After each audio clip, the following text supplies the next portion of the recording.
하나님 말씀을 우리 함께 보겠습니다. 출애굽기 25장 1절로 9절 말씀 우리 한 절씩 교독하겠습니다. 제가 먼저 1절을 읽겠습니다. 여호와께서 모세에게 말씀하여 이르시되 이스라엘 자손을 명하여 내게 이물을 가져오라고 이토마 아론의 자가 내게 바치는 모든 것을 너희는 받을지니라. 너희가 그들에게 받을 예물은 이러하니 금과 은과 놋과 청색 자색 홍색 실과 가는 배실과 연소저와 붉은 물들인 숫양의 가죽과 해달의 가죽과 조각목과 등류와 바늘에 드는 향료와 분향의 향을 만들 향품과 호마노며 에봇과 흉패에 물린 보석이니라. 내가 그 중에 여호와 성소를 그들이 나를 위하셨으되 다음에 봅니다. 무릇 내가 내게 보이는 모양대로 장막을 짓고 기구들도 그 모양을 따라 지을지니라. 아멘. 율법과 복음 설교 시리즈 20번째 시간이 되겠습니다. 간단히 복습을 좀 하고 지나가면 우리가 잘 아는 10계명 있지 않습니까? 10계명. 그 율법이 10계명인데 그러니까 10가지 계명이죠. 뭐 이를테면 너는 나 외에 다른 신을 두지 말라. 우상을 만들지 말라. 여호와의 이름을 헛되이 부르지 말라. 안식일을 기억하여 잘 지키라. 부모를 공경하라. 살인하지 말라. 간음하지 말라. 도둑질하지 말라. 거짓 증거하지 말라. 또 마지막 탐내지 말라까지 등등 이런 10계명이 뜻하는 게 무엇이냐를 우리가 긴 시간을 들여서 우리가 공부를 했습니다. 그 모든 것들은 문자적으로 그러한 세목들을 그러한 내용들을 하나하나 지키는 게 아니라고 제가 또 강조했습니다. 그러니까 이를테면 너는 나 외에 다른 신을 두지 말라의 그 의미는 우리가 다른 하나님을 어떻게 압니까? 그러니까 나 외라는 그 히브리어 단어 알파님은 하나님이 우리에게 보여주신 그 은혜 외에, 그러니까 은혜 외에 다른 것을 두는 게 그게 우상 숭배라고 했고 헛되이 여호와를 부르는 거라고 제가 강조를 했죠. 그러니까 은혜를 아는 게 10계명을 지키는 거다 그겁니다. 그 은혜의 중심이신 사랑의 확증이신 예수 그리스도를 가리키는 계명이라 그겁니다. 그러니까 부모를 공경하라는 것도 육신의 부모에 한정되는 개념이 아닌 겁니다. 아니 그러면 태생부터가 부모 없이 태어난 고아들은 부모가 어디 있습니까? 이 하나님의 이 10계명이 절대적인 말씀이라면 모두에게 다 해당돼야 되는 거 아닙니까? 그러니까 성경에서의 부모는 육신의 부모를 1차적으로 말하는 게 아닙니다. 그러니까 부모를 잘 공경하면 무병장수한다는 건 저 유교에서나 가르치는 거고 성경은 그런 걸 가르치는 그런 말씀이 없다니까요. 성경에서의 부모는 그 부모라는 게 뭡니까? 우리의 근원을 말하는 거잖아요.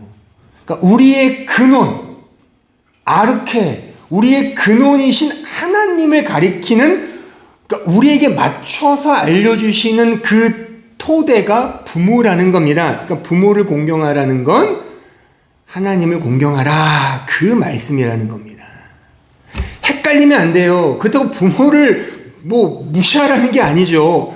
부모 공경해야죠. 근데 그게 성경의 핵심적 가르침이 아니라는 겁니다. 살인하지 말라, 간음하지 말라도 마찬가지죠. 그러니까 살인하지 않아야죠. 살인하면 교도소에 갑니다. 간음하면 큰일 납니다. 물론 간통죄가 폐지돼서 이런 이 사법 처리는 좀 덜 할지 모르겠으나 어마어마한 민사소송을 받습니다. 그러니까 하면 안 돼요. 하지만 성경에서 간음, 이런 살인은, 도둑질은 그런 인간관계에서 그런 정도가 아니라 하나님 외에 다른 걸 두는 게 살인이고 간음이라 그겁니다. 그러니까 모든 건 다 하나님과의 관계 속에서 이 십계명을 주신 거라 그겁니다. 그래서 난 정말 이 십계명을 통해서 난 정말 하나님 외에 다른 걸 많이 추구하고 있구나. 마지막 계명이 뭐였어요?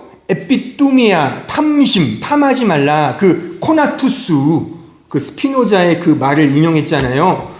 그런 욕망, 이게 다 나를 욕망하는 거지 않습니까?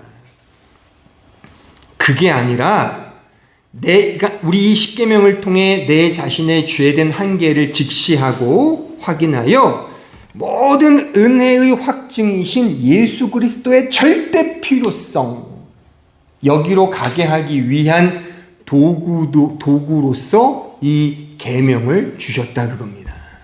또한 제사는 번제, 소제, 화목죄, 속죄제, 속번제, 또한 불로 태우는 그 fire offering, 그 burnt offering이라고도 하는데 화제, 또 이렇게 요제 흔드는 거, 또 이렇게 거제 드는 거, 또 전제 붓는 거, 이 모든 제사가 가리키는 것도 딱 하나. 그 제사의 제물 되시는 바로 예수님을 가리키고 있다 그겁니다. 따라서 모든 율법, 구약 성경의 율법이거든요. 율법이 가리키는 것은 바로 예수님이다. 예수님을 향해 가게 하게 하는 몽학 선생이며 안내자이며 비서이며 나침판이며 표시 등에 불과하다. 그러니까 그 율법 자체를 문자적으로 지키려고 하면 그게 율법주의가 되는 겁니다. 문자적으로 가는 것이 아니라 그것은 단지 하늘의 그림자에 불과하구나. 하늘의 그림자구나를 이해하여 예수님으로 가면 오케이. 지금 이 시대에 주신 이 모든 게 율법이거든요. 말하자면 이 예배도 율법이잖아요. 이것을 통해 나는 예배를 잘 드렸어라고 가면 안 되고 이걸 통해 예수님을 만나면 된다 그겁니다. 모든 것은 다 예수님께로 가게 하는 도구에 지나지 않는다. 이런 면에서 율법은 좋은 거죠. 그렇죠? 왜요? 율법을 통해 예수님을 만나잖아요. 그러니까 율법은 예수님이에요. 그러니까 너무 좋은 겁니다. 그러니까 율법을 대할 때 부담이거나 주눅들거나 두렵거나 어렵지 않습니다. 왜요? 내가 지키는 게 아니니까. 예수님이 다 완성해 놓고 은혜로 우리에게 그 율법의 의를 전가시켜 주신 거잖아요. 그러니까 우리는 율법을 대하면서 예수님을 딱 바라보면 너무 행복한 겁니다. 아, 이런 거를 다 이루어 주셨구나. 그러니까 율법이 너무 좋은 걸로 이해가 되는 거예요. 반면에 율법을 문자적으로 이해하면 율법에 매이게 되죠. 그러면 율법을 대할 때마다 율법이 두렵고 무섭고 어렵고 힘들게 되죠. 이게 율법주의예요. 내가 지켜야 되니까. 얼마나 부담이 되고 주눅들게 하는 무서운 대상이 되겠습니까? 이게 율법주의예요. 그러니까 우리는 율법주의가 아니라 율법인 겁니다. 예수 그리스도 안에 완성된 율법.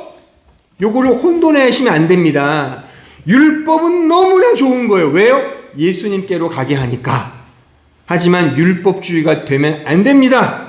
율법주의는 자기를 근거하고 자기를 증명하게 하기 위한 자아숭배교의 실체이기 때문에 항상 두렵고 떨리고 조마조마하고 얘가 안 지키면 벌 받는 거 아니야? 아, 오늘 예배 제꼈는데 하나님이 벌 주는 거 아니야? 그런 것 때문에 오셨다면 안 오셔도 돼요. 하나님 벌 안 내립니다. 제가 분명한 보증지표를 드리겠습니다. 기독교는 행하는 게 아닙니다. 믿는 겁니다. 누구를요? 예수님을. 얼마나 자유로워요. 얼마나 기쁘고요. 이겁니다. 따라서 기독교와 성경의 정답은 예수님이에요. 예수님이 주인공이고 예수님이 오케스트라의 지휘자이시고 예수님이 주인이신 거예요. 나는 그저 아파르, 먼지, 흙, 죄인에 불과한 겁니다. 그러니까 생명이 없는 자예요. nothing이에요. 아무것도 아닙니다. 그런데 그런 나를 하나님께서 당신과 하나로 묶으신 거예요. 그냥. 그러니까 그리스도 안에 내가 있고 내 안에 그리스도가 있는 union with Christ, 연합, union, 연합이 된 거예요. 은혜로. 내가 너 잘난 놈 일로 와 나랑 엮이자 그게 아니라 그냥 은혜로 나를 당신과 하나로 묶어서 운명 공동체가 되었다 그겁니다.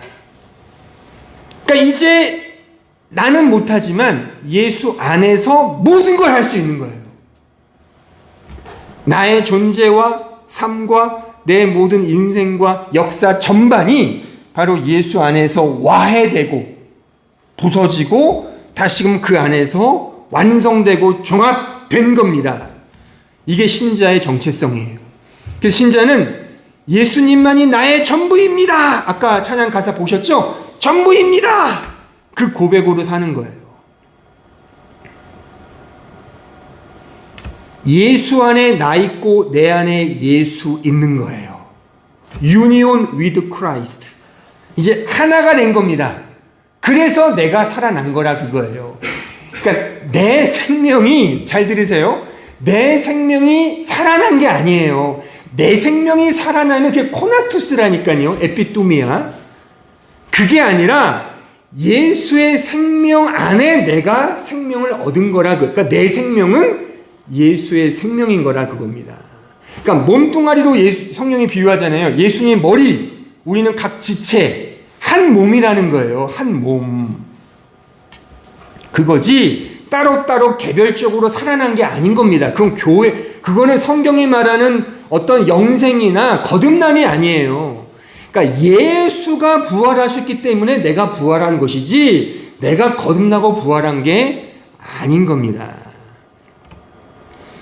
자, 이 부분이 굉장히 중요한데 제가 이제 앞으로 이 부분을 계속 강조할 건데 제가 한번 테스트 삼아 한번 이 구절을 읽어보겠으니 한번 이 말씀을 들으시고 어떻게 이해하시는지 스스로 한번 점검을 해보세요. 자, 마태복음 16장 24절 이하를 한번 보실까요?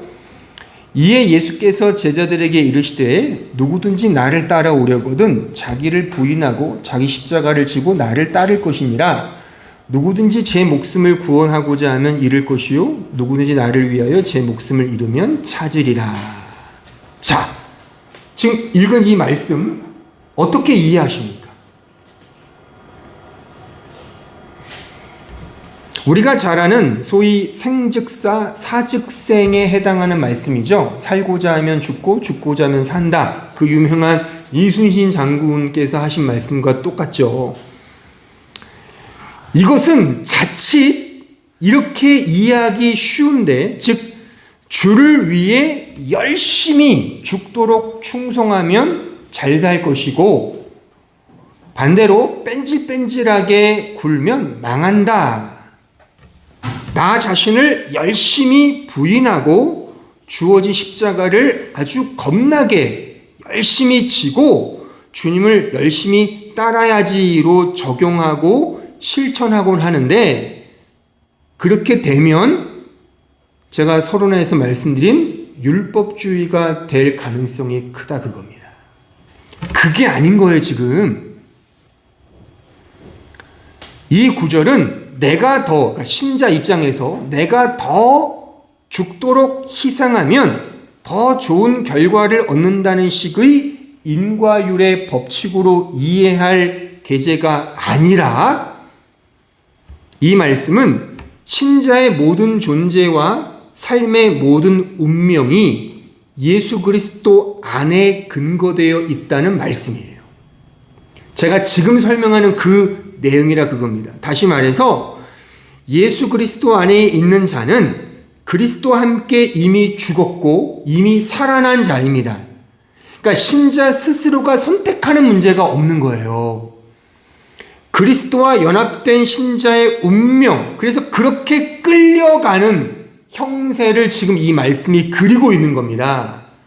다시 말하면, 쉽게 말하면 너는 반드시 너 자신을 부인하게 될 거야.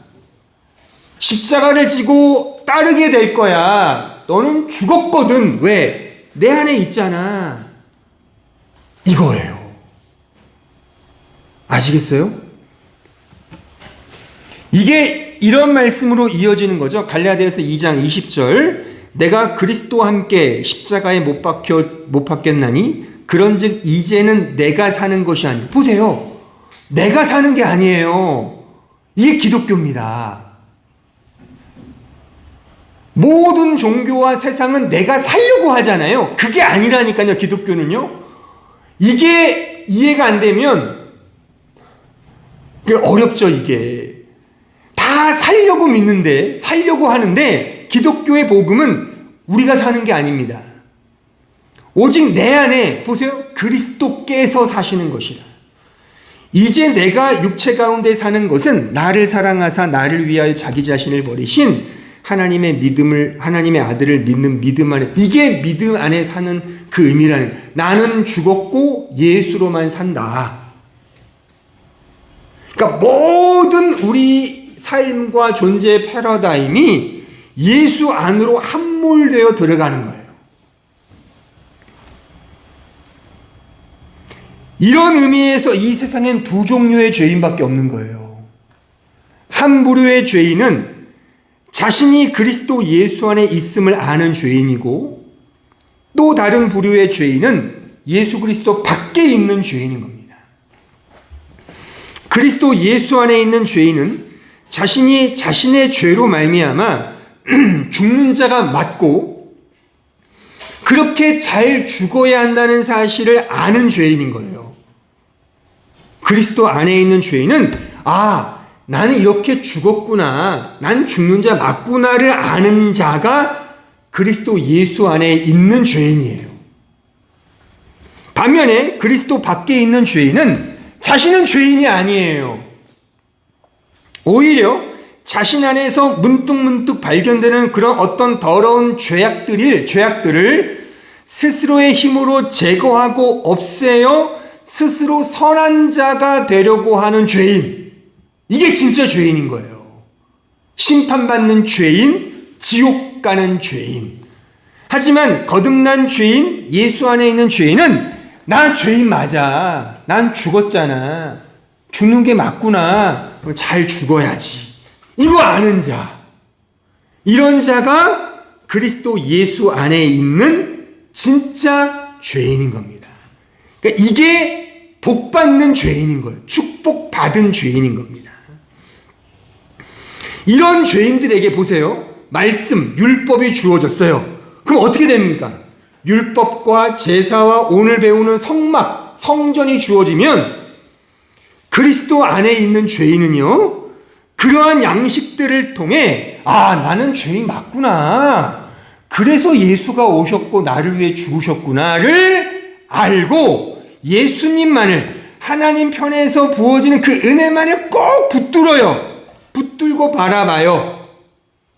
반면에 그리스도 밖에 있는 죄인이 이러한 양식들, 율법과 말씀을 받으면 그 말씀을 스스로의 힘으로 지키려고 한단 말입니다.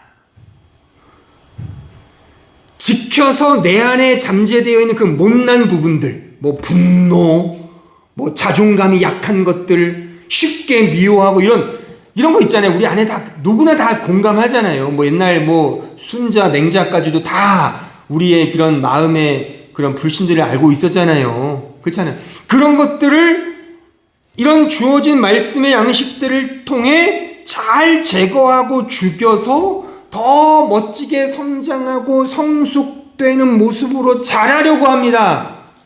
요게 그리스도 밖에 있는 죄인들의 형국인 겁니다.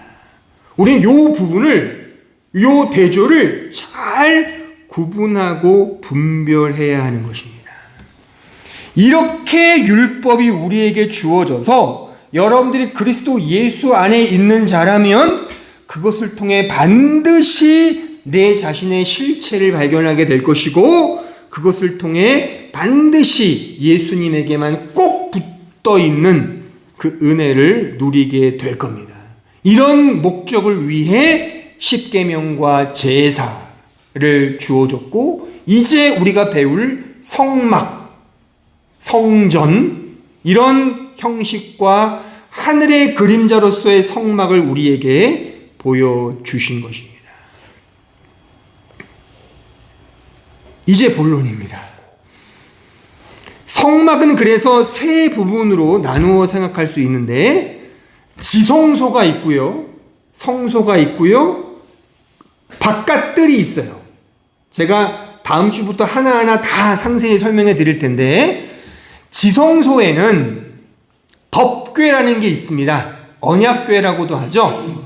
그 법궤 위를 덮고 있는 속죄소, 시은좌, 멀시트라고 하는 그 시은좌라는 게 있고요. 그 지성소와 성소 사이에 휘장이 있고요. 그 휘장 바로 앞에 분향단이 있습니다. 그 분향단 좌측에 떡상이 있고 우측에 촛대가 있고, 바깥뜰에는 이제 번제단과 물두멍이 있습니다. 제가 준비한 그림을 보실까? 먼저 띄워놨네요. 자, 보세요. 이게 성막의 평면도입니다. 이게 재밌게도 저기 성막 문이 동쪽으로 돼 있어요. 요 지성소가 서쪽입니다. 그래서 성경에 보면 범죄한 아담과 이브가 어디로 쫓겨나는 줄 아십니까? 동쪽으로 쫓겨나요. 그래서 쫓겨난 동쪽에서 다시 동쪽의 문을 통해 서쪽으로 오는 형국이 구원의 동선입니다. 여러분들, 제가 나중에 다 설명해 드릴 거지만 오늘은 개괄적인 거니까, 이스라엘이 출애굽을 하여 이제 그 가나안 땅으로 가잖아요. 근데 보세요. 이집트가 그 팔레스틴 땅 북쪽에 있거든요. 그럼 북쪽에 있으면 북쪽에서 약간 북서쪽에 있어요. 그러니까 북서쪽에서 그냥 남동쪽으로 올라가면 그냥 가나안 땅이에요. 그냥 시내 광야를 지나서 바로 위로만 올라가면 그냥 가나안 땅을 들어가는 건데, 하나님은 어떻게 인도하냐면 이스라엘 백성들을, 나중에 지도를 보세요. 이스라엘 백성들을 시내 광야에서 아예 동쪽으로 틀어버려요. 그리고 요단강이 중간에 흐르는데 요단강을 동쪽에서 서쪽으로 지나가게 해요. 그래서 가나안 땅에 들어가게 하신다니까요. 요게 요 성경의 요런 방향의 의미가 다 뜻이 있는 겁니다. 성막도 마찬가지예요. 동쪽에 문이 있어요. 문으로 들어와서 서쪽, 지성소가 서쪽에 있거든요. 요게 구원의 동선이에요. 그러니까 우리가 서쪽으로 가는 거예요, 인생이. 서쪽은 어떤 곳? 해가 지는 곳. 죽음. 그 죽음이 영생이라 그럽니다. 해가 동쪽에 들어 서쪽으로 지잖아요. 그러니까 이게 이 자연 만물과 성경의 이런 복음의 진술이 아주 어마어마하게, 아주 교묘하게 이렇게 밀접하게 연결되어 있거든요. 어쨌든 보세요. 저기 성막의 문으로 들어오면 처음 나오는 게 번제단이에요. 그리고 물두멍. 그리고 요 안에 네모 박스가 이제 성소예요. 성소 안에 여기가 지성소입니다. 지성소 요 안에 이제 휘장이 있죠. 휘장 앞에 분향단, 좌측에 떡상, 밑에 금촛대. 요 하나하나가 다 의미가 있어요. 의미가 있어요. 저는 이것을 이 뜰, 번제단이 있는 뜰과 성소, 지성소, 셋으로 나눠서 제가 이 모든 것이 다 복음을 함의하고 있다 그겁니다. 즉 예수 그리스도의 십자가 복음을요. 구약의 백성들은 이 성막을 보면서 은혜를 알고 구원을 받았어요. 이걸 지켜서 구원받은 게 아니라. 그러니까 우리 신약 성도들, 우리들은 당연히 이걸 통해서 이제 확연히 역사적으로 오신 예수님을 바라보고 이 안에서 구원을 받는 거죠.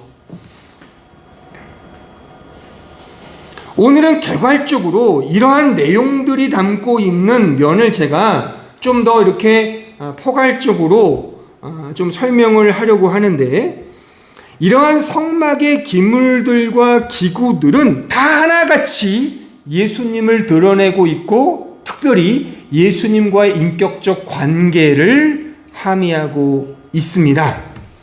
성막은 우리가 앞서 배웠던 율법, 십계명과 제사에서도 마찬가지였으나, 성막은 특히나 더 인간의 죄인됨, 그리고 죽음, 나아가 그 죄와 죽음으로부터 주어지는 한량없는 은혜, 그리고 그 은혜의 보좌에서 드러나는 복음의 본질 되신 예수 그리스도가 성막의 핵심이에요. 제가 지금 설명한 요 진술들에 중요한 네 단어가 등장을 하거든요. 죄인, 죽음, 은혜, 본질, 복음의 본질. 요 네 개. 죄인, 죽음, 은혜, 복음의 본질. 이 네 가지. 저는 조직신학을 배웠고 또 가르치고 있는 그 분야의 나름 그런 목사입니다. 조직신학이라는 건 뭔가 체계를 가지고 조직하는 데 능하거든요. 그래서 저는 이것을 예전에 한번 기억나실지 모르지만 요 용어를 썼었어요. 요 네 가지를 쓰고 제가 동일하게 그 믿음 생활의 사이클링이라고 제가 붙여서 로마서 강의할 때 설교를 했는데, 똑같이 여기에 적용이 돼요. 죄인, 죽음, 은혜, 본질. 요게 우리 신앙생활하는 신자의 인생을 고스란히 담고 있는 사이클링이다, 그겁니다. 엄밀히 말하면 죄인에서 시작하여 은혜를 알고, 은혜 안에서 죽음으로 흘러가고, 그 죽음에서 다시 본질, 예수의 복음을 붙들게 되는 요 네 가지의 사이클링. 죄인, 은혜, 죽음, 본질인 것입니다. 죄인, 은혜, 죽음, 본질. 그래서 우리는 시작부터가 죄인됨의 처음 자리를 아는 거예요. 시작은. 그래서 창세기에 보면 그 시작이 뭐냐? 우리 인간의 처음 자리가 아파르, 흙이잖아요. 흙은 그냥 없음이거든요. 그런 없음의 자리에서 시작을 하는 거예요. 이게 죄예요, 죄. 그 없음의 자리가 죄. 죄라는 것은 단지 우리가 도덕적으로 짓는, 윤리적으로 범하는 그런 죄가 아니라, 성경에서 말하는 죄는 하나님처럼 되고자 하는 자기 사랑의 그 에피뚜미아, 그 코나투스, 욕망, 그게 죄입니다. 이게 흙으로 상징된다, 그거예요. 자, 창세기 2장 7절을 볼까요? 여호와 하나님이 땅의 흙으로 사람을 지으시고 생기를 그 코에 불어 넣으시니 사람이 생명이 되니라. 보세요. 이게 인간의 시작이거든요. 인간이 흙으로 지어졌어요. 흙은 아파르, 없음이거든요. 아무것도 아닌 거예요. 거기에 하나님의 그 생기, 호흡, 그 생기가 불어넣어지니까 그때 그 흙덩어리가 living being, 살아있는 존재가 되었다, 그겁니다. 이거는 단순히 우리 인간 창조에 어떤 정보를 주기 위함이 아니라, 창조뿐만 아니라 앞으로 전개되는 모든 구원의 그 내용을 함의하고 있는 설명인 것입니다. 우리는 단지 흙에 불과한데, 죄인에 불과한데, 그 죄인인 우리에게 하나님의 생명이 들어와서 구원을 얻게 된다는 구원의 메커니즘을 설명하고 있는 말씀인 것입니다. 자, 에스겔 37장 4절도 보세요. 또 내게 이르시되 너는 이 모든 뼈에게 내어나에 이르기를 너희 마른 뼈들아. 마른 뼈는 흙과 방불한 거죠. 아무 죽은 거예요, 그냥. 뼈가 가루가 되면 흙이잖아요. 그렇죠? 마른 뼈들아, 여호와의 말씀을 들을지어다. 주 여호와께서 이 뼈들에게 이같이 말씀하시기를 내가 생기를 너에게 들어가게 하리니 너희가 살아나리라. 너희 위에 힘줄을 두고 살을 입히고 가죽으로 덮고 너희 속에 생기를 넣으리니 너희가 살아나리라. 또 내가 여호와인 줄 너희가 알리라. 이게 구원이에요. 그러니까 우리는 죄인으로 드러나는 겁니다. 나는 흙이구나 이걸 아는 거예요. 이게 시작이에요. 나는 흙이고 아무것도 아닌 근원적 처음 자리가 없음의 자리임을 알고 시작을 하는 거예요. 이러한 시작점에서의 죄인됨은 단지 신앙생활 초창기에만 해당되는 그런 개념이 아니라 매 순간 여전히 우리가 살아 숨쉬는 모든 나날 속에 실존적인 실체로 여겨야 할 내용인 것입니다.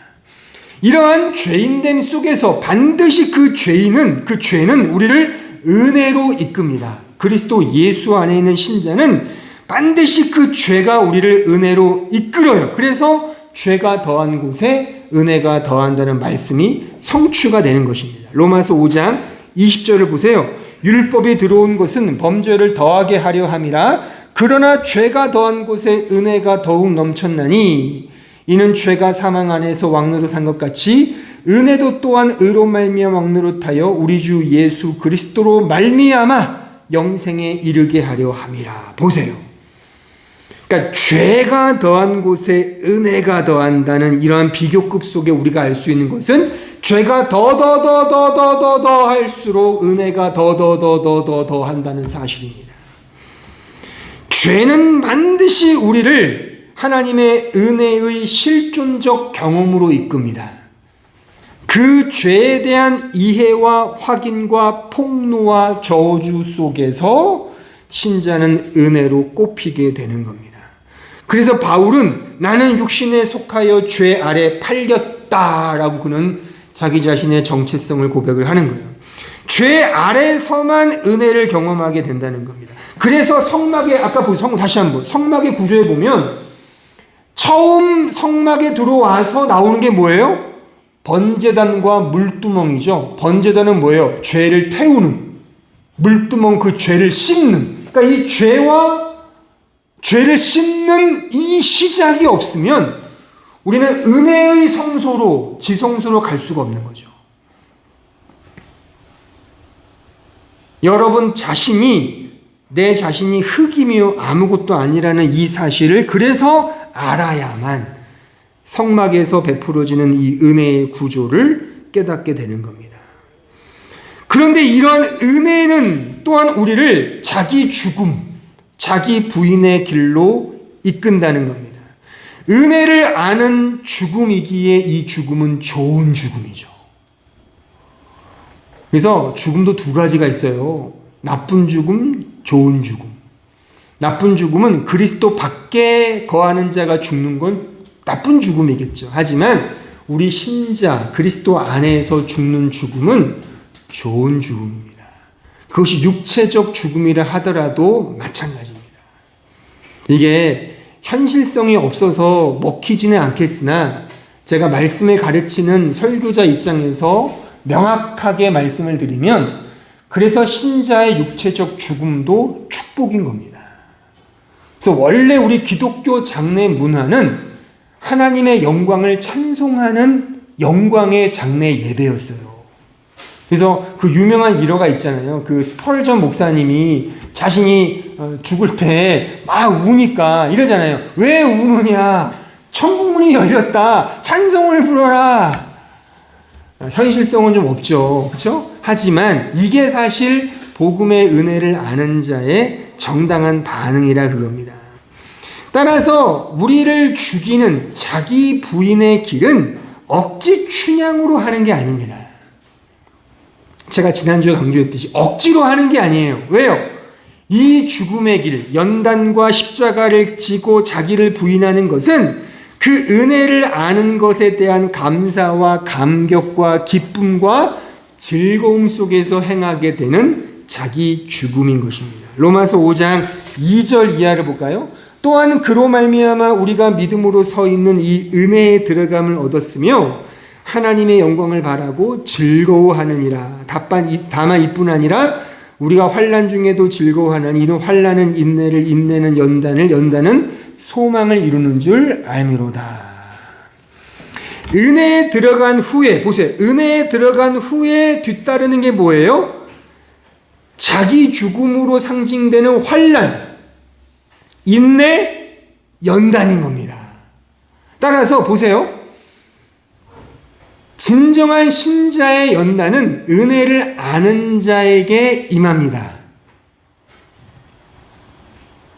사는 게 고통스럽습니까? 사는 게 어렵습니까? 그게 은혜를 아는 자의 정당한 삶의 여정인 것이라 그겁니다. 왜요? 이게 하나님이 정하신 구원의 동선이에요. 저에게 뭐라 하지 마시고, 왜 신자의 이 삶이 이렇게 어려워요? 하나님이 그렇게 우리를 그 길로 엮어 들어가시는 걸 어떻게 합니까? 하나님이 세우신 동선인 겁니다. 그러니까 반드시 은혜는 우리를 죽음으로, 우리를 환난과 연단의 길로 인도하신다는 사실입니다. 이러한 측면에서 제가 체계를 세울 때 죽음보다 은혜를 앞장 세운 이유는, 보세요. 죽음이 만약 은혜보다 앞서면 그 죽음은 반드시 보상을 기대하죠. 내가 이렇게 주님을 위하여 열심히 나를 부인하고 십자가를 지고 주님을 따랐잖아요. 보상을 좀 해주세요라 당연히 툭 튀어나오게 되어 있습니다. 그거는 은혜의 좋은 죽음이 아닌 겁니다. 그래서 반드시 환난과 죽음은 은혜 다음이에요. 그러니까 은혜를 아는 사람, 그리스도와 하나로 엮여진 사람은 반드시 우리의 역사와 인생은 죽음과 방불한 그런 환난과 연단의 삶으로 갈 수밖에 없다. 여기에 비밀이 있어요. 그러한 죽음을 맛보면서 마지막 그 죽음 속에서 진정한 본질, 예수님 안에 있는 그 생명을 실존적으로 경험하게 된다는 겁니다. 이게 믿음의 본질이에요. 믿음 생활의 이 사이클링입니다. 사도행전 2장 36절을 보세요. 그런즉 이스라엘 온 집은 확실히 알지니 너희가 십자가에 못 박은 이 예수를, 거기에 밑줄 쫙 치세요. 십자가에 못 박은 예수를 하나님이 주와 그리스도가 되게 하셨다. 예수님도 인성을 입고 있는 자로서 우리의 모델로 똑같이 이렇게 사신 거예요. 십자가의 죽음이 예수님의 트레이드 마크 아닙니까? 마찬가지예요. 우리가 은혜로 죽음으로 던져질 때 거기서 예수님의 이 생명이 우리에게 오롯이 실존적으로 드러나게 되는 겁니다. 그래서 예수도 큐리오스, 주로, 그리스도, 크리스토스, 메시아로 우리에게 이제 드러나신 거죠. 십자가를 통해서 말입니다. 이런 동선인 거예요. 그러니까 우리는 죄인으로 처음 고발이 되고 그 죄가 더한 곳에 은혜가 넘치는 하나님의 은혜의 풍성함을 누려요. 근데 그 은혜는 죽음과 환난과 고난으로 우리를 이끌어요. 죽음. 근데 그 죽음 속에서 예수님의 본질, 그 생명을 실존적으로 이제 경험하게 되는 겁니다. 근데 끝이 아니죠. 여기서 또다시 육체를 입고 있는 한 죽을 때까지 우리는 죄와 죽음의 의미를 더욱더 깊이 깨닫게 되죠. 나는 정말 죽은 자고 죽을 자가 맞구나 라는 이러한 복음의 실체의 경험 속에 재차 자신의 처음 절의를 더욱더 깊이 깨닫게 되는 이 믿음 생활의 사이클링이 완성되는 거예요.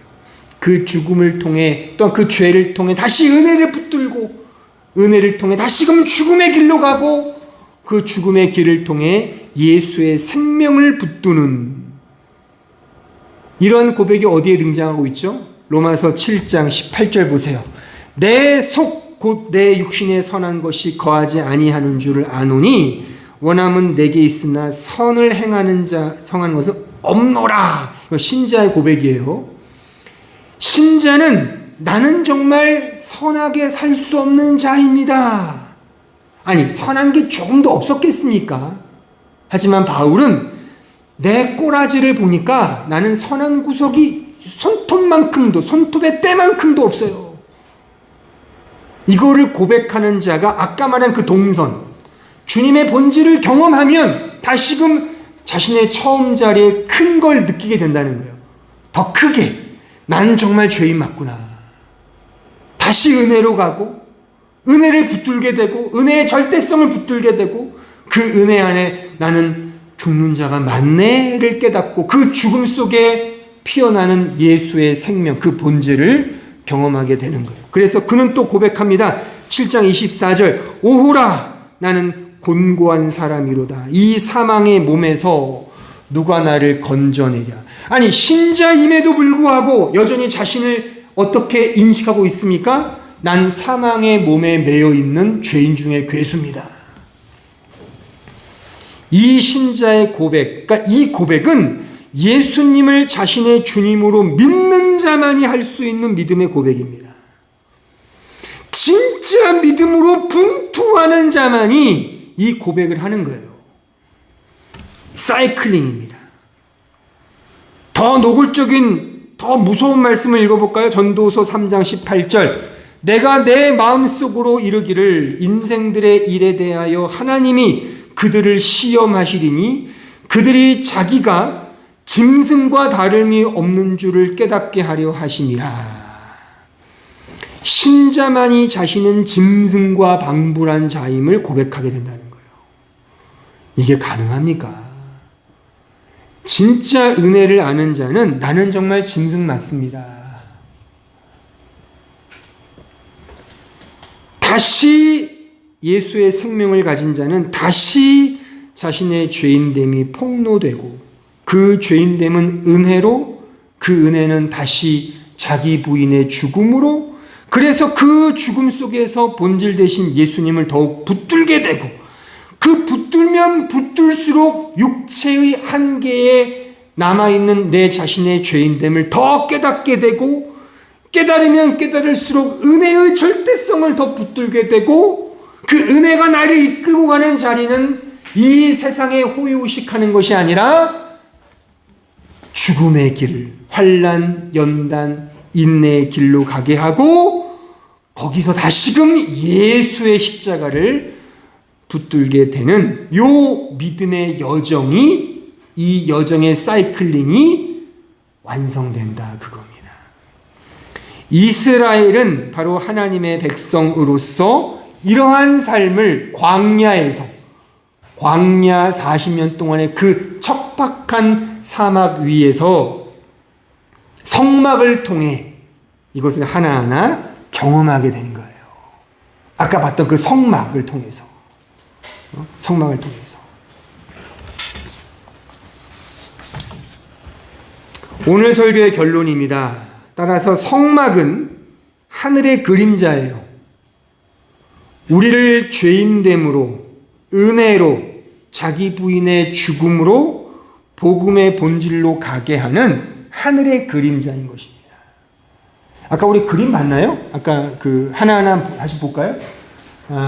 그림을 다시 보시면 다음 주부터 제가 하나하나 설명해 드릴 텐데 한번 오늘은 보고만 넘어가겠습니다. 보시면 요게 법궤입니다. 법궤고 요 위에 그룹 두 개가 있죠. 요 위 덮개가 이게 시은좌 속죄소라고 하는 거예요. 그래서 여기 속죄소 저 그룹 그쪽에 이제 그 피를 딱 바르는 거죠. 그리스도의 피를 바르는 거예요. 요 안에 뭐가 담겨 있습니까? 요 법궤 안에 당연히 십계명 두 돌판이 있고요. 아론의 지팡이 그리고 만나가 들어가 있어요. 요 세 가지 다 의미가 있거든요. 다 이것이 아까 제가 설명한 죄인됨, 은혜, 복음, 그 죽음 그 안에 이게 설명해 드려 있어요. 제가 설명해 드릴 거예요. 하나하나. 다음 거 보시면 요게 이제 분향단이에요. 그 휘장 앞에 성소에 있는 이게 향기를 올려드리는 거죠. 향기가 이제 우리의 기도라고도 많이 해석을 하는데 조금 더 깊이 있는 의미가 있습니다. 단지 우리가 드리는 기도의 향기 그 정도만이 아니에요. 다음 거 보시면 요게 이제 떡상 이게 진설병상이죠. 떡상. 이 떡은 뭐예요? 떡이 상징하는 거 말씀이죠. 이게 성소 안에 있다 그겁니다. 다음 거 보시면 이게 이제 등대, 이게 촛대죠. 촛대가 몇 개입니까? 7촛대죠. 7촛대 하면 뭐가 생각나요? 요한계시록 7촛대, 7교회. 교회를 상징하고 이것이 빛. 빛은 뭐예요? 진리죠. 성령이죠. 다음 거 보시면 이게 이제 물두멍. 이게 이제 성막 뜰에 있는 거예요. 물두멍, 이게 번제단. 번제단에 짐승을 태우는. 우리가 지난번 배웠던 어떤 그 화제, 전제 뭐 이런 거 있잖아요. 이런 것도 여기서 행하는 번제단, 짐승을 태우고 이제 올려드리는 이 물두멍은 이제 제사장이 성소에 들어가기 전에 자신의 수족을 닦아서 정결케 하는. 그러니까 정결케 한다는 게 죄를 씻는 거예요. 그러니까 죄와 죽음을 상징하는 의미예요. 그러니까 요 물을 건너는 거죠. 그러니까 물을 건넌다. 어떤 내러티브가 생각납니까? 물을 건너는 사건? 뭐예요? 물을 건넌다. 모세, 그렇죠. 그런 거예요. 모세가 물을 건너죠. 홍해를 건너자. 이게 다 의미가 있는 거예요. 그렇죠? 그래서 물은 저주입니다. 물을 건너서 땅을 갖는 게 구원이거든요. 이게 다 하나하나가 다 불과 물, 심판이죠. 하나님의 저주와 심판, 죄와 죽음을 극복하는 그런 의미가 서려져 있는 겁니다. 다음 거 있나요? 끝이죠. 이게 전체 그림이에요. 이게 제가 좀 유아틱한 그림을 가지고 왔는데, 이게 이제 성막이고, 이게 전체가 성막이고, 이제 이렇게 구조가 돼 있어요. 이게 이제 성소, 이렇게 다 이렇게 아까 우리 읽었죠? 오늘 본문에서. 자원에서 드린 제물로 요런 장막을 만든 거예요. 그러니까 근데 이게 하나하나 다 기둥들이 성경에 다 기록되어 있어요. 디테일하게. 나중에 오늘 본문 이하를 읽어보세요. 25장, 26장 읽으면은 하나하나 다 규빗, 어떤 몇 센티미터, 몇 미터, 다 센티미터까지 하나님이 세세하게 요 성막을 짓도록 하셨거든요. 그러니까 이게 참, 그러니까 이게 하늘의 그림자. 그러니까 이거를 그냥 요것만 이해하면 안 돼요. 요 안에 담겨져 있는 진정한 본질. 그러니까 이게 하늘의 그림자라는 거죠. 그러니까 그림자인데 이걸 통해서 그림자에 머물면 안 되고 요 그림자 너머에 있는 실체, 그 복음의 본질을 제가 오늘 개괄적으로 설명한 결국 죄인됨, 은혜, 죽음, 복음의 본질, 요 사이클링으로 이해하시면 쉽게 이 성막과 향후의 성전까지 우리가 이해하는데 큰 도움이 된다고 싶습니다. 따라서 이러한 하늘의 그림자인 성막을 통해 우리는 예수 그리스도만이 진짜임을 알게 되는 겁니다. 그래서 오직 은혜, 오직 믿음, 오직 말씀, 오직 예수님만을 붙들게 되는 거예요. 그러니까 보세요. 16세기 종교 개혁자들이 소위 5대 슬로건을 만들 때 우리가 이런 얘기가 있어요. 진보나 이렇게 좀 약간 실천주의자 입장의 성경을 보는 사람들이 왜 오직 행함 이런 게 없을까? 없어요. 그런 거는. 오직 거룩 이런 거 없다니까요. 거룩이 믿음이에요. 오직 성결 이런 거 없어요. 성결교파는 이걸 원하겠지만 그런 거 없어요. 우리 말씀으로 돌아간 우리 개혁주의 신학과 우리 교회는 오직 성경, 오직 믿음, 오직 은혜, 오직 예수, 오직 영광이잖아요. 오직 교회도 없어요. 5가지가 다 5대 슬로건이거든요. 이 안에 다 하나님께서 하시는 거잖아요. 다요. 우리가 하는 게 없다니까요. 이게 우리가 몸담고 있는 프로테스탄트 종교개혁, 우리 개혁교회의 핵심인 겁니다. 내가 뭔가를 하려고 하는 거는 이미 믿음 안에 포함되어 있는 오직 예수님만을 바라보는 그 믿음이 행하는 거라니까요. 그래서 다른 거 없습니다. 오직 하나님의 은혜만을 간구하는 거예요. 그래서 독일의 그 유명한 종교개혁자 마르틴 루터는 평생 이런 고백을 입에 달고 살았다고 합니다. 우리는 나그네로서 평생 하나님 앞에 은혜만을 간구하는 거린입니다. 거지. 다시 말할게요. 우리는 나그네로서 평생 하나님 앞에 은혜만을 간구하는 거지입니다. 이게 마르틴 루터, 우리가 잘 아는 그 마르틴 루터의 평생 고백이었다고 합니다. 여러분들이 은혜를 안다면 그 은혜는 반드시 우리를 거지 나사로로 폭로합니다.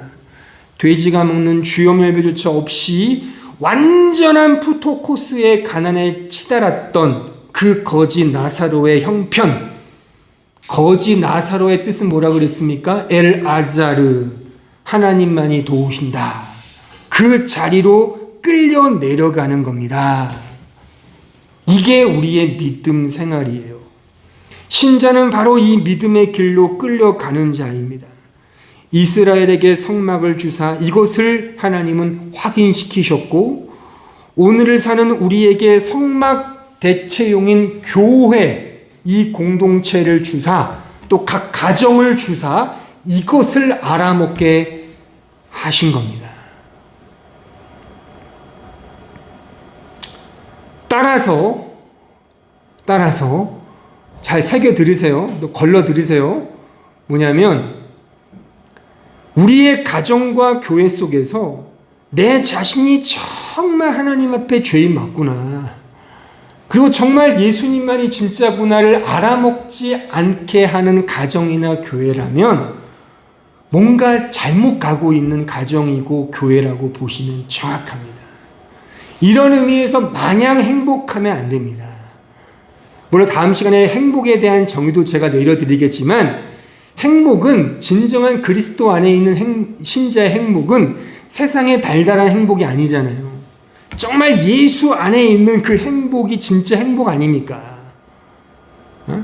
그 행복이 과연 어디에서 오는지를 아는 게 진짜 신자의 정체성이라 그겁니다. 이 진리를 실존적으로 경험케 하기 위해 그래서 이 시대의 성막인 교회를 주셨고 각 가정을 주신 거예요. 그 안에서 내 자신이 죄인됨으로 폭로되고 그 죄는 은혜로 이끌고 그 은혜 안에서 자신의 무력함을 깨달아 영적 죽음, 자기 부인의 여정을 통해서 진짜 예수님의 인격, 그 본질 대신 본질, 복음의 본질을 만나게 되는 거예요. 근데 보세요. 만나면 만날수록 더욱더 잔인하고 더 야비하게 그 죄와 사망이 내 앞에 정말 독사처럼 도사리고 있다는 거예요. 근데 그런 자리에서 더욱 은혜만을 붙들고 살게 되는 요 동선 계속 흘러가는 거예요. 죽을 때까지. 근데 이러한 동선 속에, 이러한 사이클링 속에서 이스라엘 백성들이 성막을 통해 하나님의 은혜를 경험했듯이 바로 우리의 인생 속에서도 이러한 동선을 통해 하나님만이 주시는 따뜻한 사랑의 손길을 느끼게 된다는 겁니다. 지금도 그렇게 사시는 믿음의 우리 선후배들이 있고요. 숱한 믿음의 선배들이 이렇게 살다가 죽었고요. 우리도 그렇게 살고 있고요. 앞으로 후배들도 그렇게 살 겁니다. 이거는 하나님이 정하신 하나님 나라의 존재 양식이에요. 쉽게 말해 십자가의 삶인 겁니다. 따라서 십자가의 길은 축복인 겁니다. 그 십자가를 바로 우리는 이 성막에서, 아까 봤던 그 성막에서 하나하나 확인하게 될 것입니다. 기도하겠습니다. 아버지 하나님, 감사합니다. 우리의 인생의 원인과 문제와 그 해답과 정답이 어디에 있음을 우리가 말씀을 배우고 설교를 듣고 전하면서 조금씩 깨닫게 됩니다. 눈에 보이는 현상 속에는 결코 정답이 없고 모든 것들은 하나의 그림자에 불과하며 그 그림자 너머에 계신 바로 진정한 하늘의 본질, 복음의 본질, 예수 그리스도만이, 그 십자가만이 참된 인생의 정답임을, 진짜임을 우리가 계속해서 확인하게 됩니다. 하나님 아버지, 바라옵기는 말씀을 전하는 이 부족한 종, 말씀을 듣는 우리 모든 성도들, 정말 이 땅에 살면서 진정한 행복을 누리기를 원합니다. 이 세상이 주는 달달한, 물질이 주는 달달함, 관계가 주는 달달함, 어떤 세상의 향락이 주는 달달함에 속지 말고 진정한 하늘만이 주는, 진정 예수 그리스도 안에만 있는 그 평강과 행복과 기쁨과 자유를 맛보는 주의 백성들 되게 하여 주옵소서. 그러기 위하여 우리가 말씀을 배우고 성경을 배우며 또 말씀 앞에 서오니 더 깨닫게 하시고 조명케 하시사 진정 말씀 안에서 자유를 맛보고 진정 말씀 안에서 예수를 만나고 그 본질을 경험하여 이 세상 힘들고 어려워도 힘들고 어려운 그 십자가의 길을 통하여 예수님만이 진짜이고 예수의 복음만이 나에게 진정한 자유와 기쁨을 준다는 것을 더 뼈저리게 깨달아 예수님만을 죽을 때까지 붙들고 살아가는 우리 모든 한마음교회 성도들을 될 수 있도록 인도하여 주옵소서. 오늘의 인생이 풀리지 않고 어렵고 힘들어도 예수 안에 진정한 기쁨이 있음을 깨닫고 예수님의 그 진리를 붙들고 살아가는 우리 모든 주의 종들 될 수 있도록 함께하여 주옵소서. 예수님의 이름으로 기도하옵나이다. 아멘.